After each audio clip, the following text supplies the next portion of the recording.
The morning sun crept slowly over the horizon, painting the sky in soft strokes of pink and gold. Eli Grayson stood at the boundary of his fields, the earth beneath his worn boots cracked and barren. It was a silence unlike any he had known in Munster, silence heavy with absence. The cursed soil that once demanded blood and sacrifice lay fallow now, stripped of its dark hunger by the terrible storm and the desperate ritual that had cost so much. He drew in a long breath, the cool air filling his lungs and carrying with it the faint scent of damp earth and distant pine. The land seemed to hold its breath, waiting. Eli's tired eyes scanned the desolate fields, each cracked furrow a reminder of what had been lost and what might still be saved. He felt Mara's presence behind him before she spoke. "It's quiet," she said softly, stepping beside him. Her voice was steady, but Eli could detect the weariness beneath her words. "Too quiet." He nodded, his gaze lingering on the horizon where the first wisps of morning mist curled like ghostly fingers. "It feels like the land's holding back something, like it's watching us, waiting to see if we'll break." Mara reached out, her hand finding his rough one. "We survived the worst. We can rebuild. We'll plant new seeds, nurture the soil without giving it the darkness it craves. We have to believe that." Eli wanted to share her hope, to let it fill the hollow places within him. But the memories of the storm, the voices, the visions, the price they'd paid, clung to him like shadows. The fields were empty now, but the land's hunger was a beast that did not easily forget. Inside the house, Mara moved with purpose, her hands busy kneading dough in the kitchen as the sun rose higher. The smell of yeast and flour was a small comfort, a reminder of ordinary life amid extraordinary horrors. She spoke quietly to Eli as he entered. "We'll take it day by day. The crops may be slow to grow, but the earth remembers how to heal." Eli watched her, the steady rhythm of her movements a balm to his restless mind. "You always find a way to keep us grounded," he said, a faint smile tugging at the corners of his mouth. "Someone has to," Mara replied, her eyes meeting his with a fierce kindness. "We're still here. That counts for something." Yet, even as hope flickered between them, the farm bore marks of the past that refused to fade. One afternoon, a sudden gust of cold wind swept through the empty barn, stirring loose straw and sending a faint whisper echoing in Eli's ears. He paused, a chill crawling up his spine, heart tightening with old fears he thought had been laid to rest. The shadows seemed to dance just beyond the edges of his vision, a subtle reminder that the cursed earth still held secrets in its depths. The days stretched on, slow and tentative. Eli and Mara worked side by side, clearing debris, patching fences, and tending the soil with cautious hands. At twilight, they often sat together on the porch, watching the sky darken as clouds gathered faintly on the horizon. The silence between them was filled with unspoken questions about the future, about the land, about what price peace might demand next. "Do you think it's really over?" Mara asked one evening, her voice barely above a whisper. Eli looked out at the darkening fields, the wind carrying the scent of rain and earth. "I don't know," he admitted, "but we have to believe it is, for Sarah's sake, for ours." The fragile peace they clung to was a delicate balance hope, tempered by the memories of blood and sacrifice, love shadowed by loss and lingering dread. As the night deepened, Eli felt the weight of the land's dark legacy pressing against the edges of his mind. The cursed earth was silent for now, but he knew better than to trust that silence completely. Somewhere beneath the cracked soil, the roots of the past still twisted and writhed, waiting for the time when hunger would rise again. And Eli Grayson, stubborn and determined, would be ready or so he vowed to himself as the stars blinked coldly overhead. The horizon was a fragile line between what had been and what might come. And in that twilight, Eli and Mara faced the future together, wounded, weary, but unbroken. The harvest of ashes was done, but the story of Black Hollow was far from over. The morning air was crisp, a thin mist curling over the Black Hollow fields like a shroud reluctant to lift. Eli Grayson stood alone at the edge of the fallow land, his breath shallow as he stared down at the cracked earth beneath his worn boots. The cursed soil, once a ravenous beast demanding blood and sacrifice, now lay quiet and barren, a silent tomb of what had been and what might never be again. In his palm, he held a single seed, a small kernel of corn, bright and hopeful against the roughness of his skin. For weeks, the land had remained dormant, the storm's fury having stripped away the last remnants of the farm's cursed vitality. The crops had withered, the roots rotted away, and with them, the unholy pact that had fed the soil with the blood of his ancestors seemed broken at, least for now. Yet Eli's heart throbbed with uncertainty. Could life grow again here without the price the land had always demanded? Could the soil be nourished by hope instead of sacrifice? Eli knelt slowly, the cold earth pressing against his palms as he reached the spot where he would plant the seed. The sun was just beginning to rise, spilling pale light across the horizon and casting long shadows over the empty fields.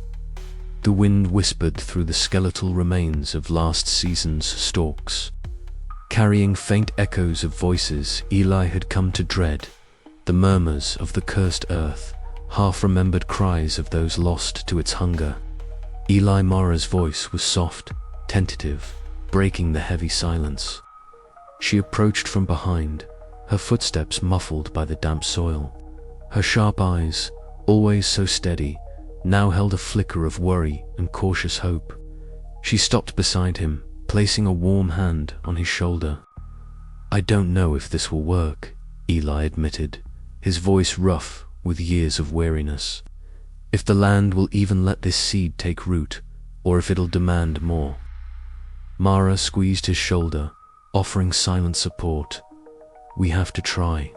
For Sarah, for us, for the farm." Together, they knelt side by side. Eli pressed the seed gently into the soil, the earth cold and unyielding beneath his fingers. For a moment, nothing stirred. Then a subtle tremor ran through the ground, like a pulse awakening from a long slumber. A faint warmth radiated upward, almost imperceptible, but enough to send a shiver through Eli's spine.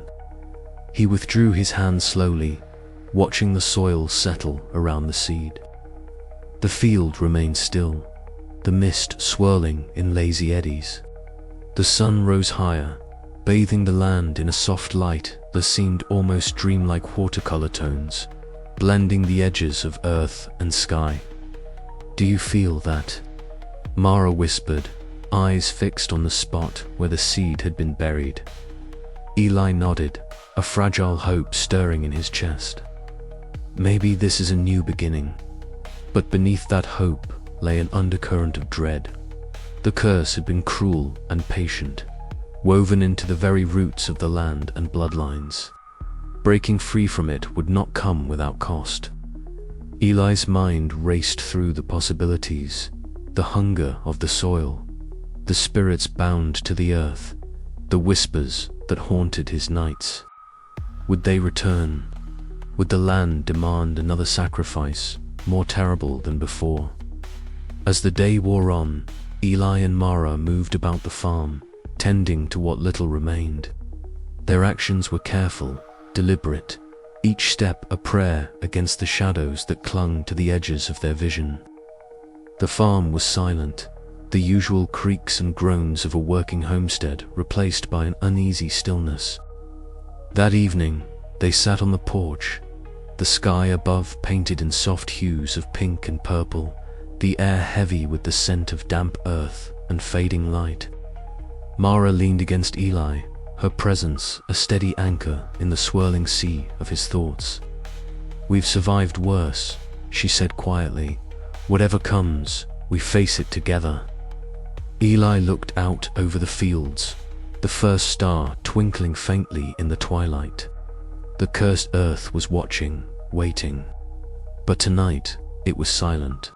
And for the first time in a long time, Eli allowed himself to believe that the harvest might one day be of life, not ashes. Yet, as darkness folded over Black Hollow, a faint wind stirred among the withered stalks, carrying a whisper too low to hear, but heavy with promise and warning. The land's hunger had not vanished. It was patient, and it was hungry still. Eli's hands clenched into fists at his sides. The new seed was planted. The question now was whether it would take root, or whether the shadows of the past would rise to claim it and them once more. The balance hung fragile, poised between hope and despair, life and death, the promise of renewal and the threat of ruin. And Eli Grayson, weathered and worn but unbroken, stood ready to meet whatever came next. The kitchen was quiet, except for the soft hum of the old refrigerator and the faint crackle of the fire in the stove. Mara stood by the window, her hands wrapped around a chipped ceramic mug, the warmth seeping into her palms. Outside, the night pressed close, thick and still, but inside the farmhouse, the air felt heavier with unspoken words. Eli sat at the table, his eyes fixed on the faded wood, fingers tracing invisible patterns as if seeking answers in the grain. "Eli," Mara's voice was low but steady, cutting through the silence like a blade. He looked up, meeting her gaze, those sharp, unwavering eyes that had seen him through storms far worse than this. "We can't keep living like this, caught between fear and the past. The farm, the cursed earth. It's not all we are." Eli swallowed hard, the weight of years pressing down on his tired shoulders. "You think it's that easy? After everything we've lost? After what the land's taken?"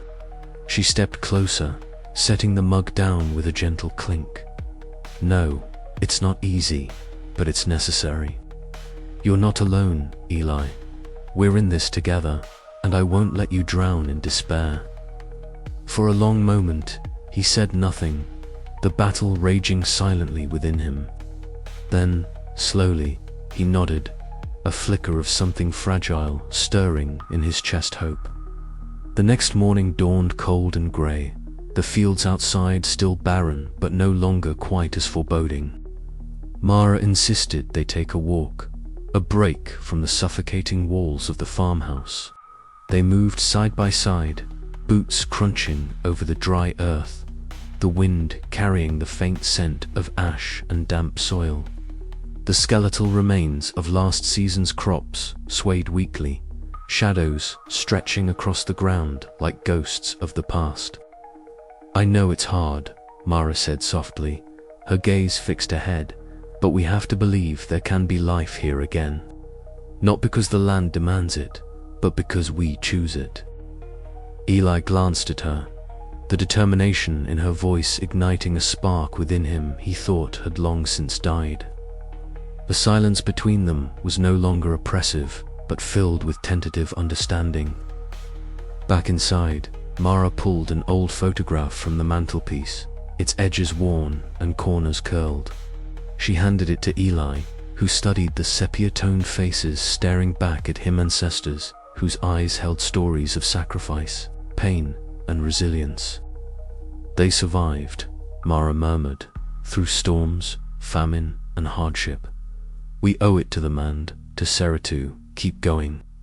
Eli's fingers tightened around the photo. "I'm scared, Mara, scared of what the land might still want from us." She reached out, her hand covering his. "Then let's face that fear together. No more secrets. No more sacrifices we don't choose." That night, Mara sat by the window, the moonlight washing over her like a silver veil. The stars blinked through the creeping fog, distant and cold, yet somehow comforting in their constancy. She whispered a prayer not for miracles, but for courage and strength to meet whatever came next. Eli watched her from across the room, the silhouette of her unwavering spirit anchoring the storm inside him. For the first time in months, the oppressive hunger of the cursed earth seemed less like an inevitable doom and more like a challenge they might just overcome. But the night held its own secrets, and as the wind whispered through the broken fields, the question lingered in the air: could hope truly take root in soil soaked with ashes? Eli's fingers brushed Mara's as she closed her eyes, the fragile bond between them a lifeline against the dark. Together, they would face the shadows, heal the fractures, and search for a future beyond the curse, a future born not of blood and sacrifice, but of love and resolve. Outside, a crow cawed once, sharp and clear, breaking the silence. Mara opened her eyes, a faint smile touching her lips. "We'll find a way," she said softly. And for the first time in a long time, Eli believed her. The farm lay silent, a vast expanse of fallow earth stretching beneath a sky tinged with the first pale fingers of dawn. Eli Grayson stood at the threshold where the cracked soil met the worn wooden porch of the farmhouse, the chill of early morning seeping through his threadbare flannel shirt. He inhaled deeply, the sharp tang of dew and earth mingling with the faint, unsettling scent of decay that still lingered like a ghost. The land was quiet now, but the silence was heavy, pregnant with the memories of what had been lost and the uneasy calm that followed the violent storm. He let his gaze wander across the barren fields, the skeletal remains of what had once been crops, now brittle and lifeless under the soft light. Not a single sprout dared to rise from the cursed soil, as if the earth itself was holding its breath. Yet Eli knew better than to trust the stillness. The land had been hungry once, insatiable in its demands, and though the storm had broken the bond that fed it, the earth's dark memory remained etched deep beneath the surface. Mara's voice broke the quiet, gentle but edged with concern. "You shouldn't stand out here so long, Eli. It's cold, and you're wearing thin." She stepped out onto the porch, her sharp eyes scanning his weathered face, searching for the man she once knew beneath the layers of exhaustion and vigilance. He turned to her, managing a faint, tired smile. "It's just hard to let go of watching. After all we've been through, I can't help but feel like the land's still watching back, waiting." She joined him, her hand slipping into his calloused one, the warmth a brief comfort against the chill. "We've survived. The worst is behind us. Maybe now it's time to try and live again." Eli nodded slowly, but doubt gnawed at him. The farm was a scar on the earth, a reminder of the sacrifices made and the horrors endured. The cursed soil might lie dormant, but its shadows stretched long and deep, a silent sentinel that would never truly rest. Inside the farmhouse, the morning light filtered through the dusty windows, illuminating the modest kitchen where Mara prepared their breakfast. The clink of plates and the soft murmur of their voices filled the space, a fragile bubble of normalcy amid the lingering tension. "Do you think the land will ever forgive us?" Mara asked quietly as she set a steaming cup of coffee before him. Eli stirred his cup, eyes fixed on the swirling dark liquid. "I don't know if it's about forgiveness anymore. It's about respect and vigilance. We broke the curse, yes, but that soil remembers. We have to keep watch, keep the balance." Their conversation was interrupted by a sudden gust of wind that rattled the window panes, carrying with it the dry rustle of dead leaves and the faintest whisper, like a voice lost on the breeze. Eli's gaze snapped to the shadows beyond the glass, his grip tightening on the cup. As dusk approached, Eli found himself once again pacing the perimeter of the farm, his boots crunching on the gravel path worn by years of toil. The wind had picked up, stirring the brittle stalks of last season's crops that stood like silent sentinels against the darkening sky. The air was thick with the scent of earth and something older, something that whispered promises and threats in the rustling leaves. He paused, eyes narrowed as he scanned the horizon where the fields met the forest's edge. The shadows seemed to lengthen and twist, playing tricks on his mind, but he knew better. The cursed earth still breathed beneath his feet, alive in memory and menace. A sudden, distant howl shattered the quiet night, sharp and raw, echoing across the hollow. Eli's heart clenched, his hand closing around the worn wooden staff. He carried a talisman as much for himself as for protection. He stood rigid, breath visible in the cold air, muscles tensed for whatever might come next. The howl faded, swallowed by the night, leaving only the sound of the wind whispering through the silent fields. Eli exhaled slowly, a bitter smile touching his lips. The storm had passed, the curse broken, but the price of survival was eternal vigilance. The land demanded it, and he would not let the darkness return. As he turned back toward the farmhouse, the weight of the past pressed upon him, but beneath it, a fragile thread of hope glimmered. The silent fields might never be truly at peace, but perhaps, with watchful eyes and steady hands, the Grayson legacy could endure not as a prisoner of the cursed earth, but as its wary guardian. And somewhere deep in the shadows, the land waited, patient and hungry, for the next chapter to unfold. The sky hung heavy with a bruised purple haze as dawn struggled to break over the ruined fields of Black Hollow. Eli Grayson stood at the edge of the battered earth, his boots sinking slightly into the ash-strewn soil that once promised life but had only yielded death. The remnants of the storm still whispered through the shattered trees, a soft susurrus carrying the weight of the night's fury. He breathed in the cold, damp air, tasting the metallic temps of rain mixed with smoke.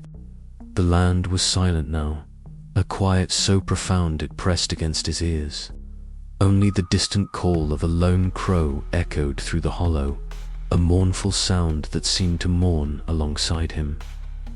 Eli's eyes traced the blackened furrows where crops had once thrived in natural vitality born of unnatural sacrifice.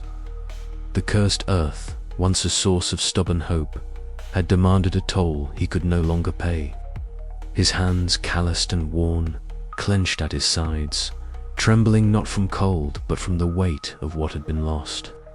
Behind him, the farmhouse stood battered but still standing, its windows like tired eyes watching over the land.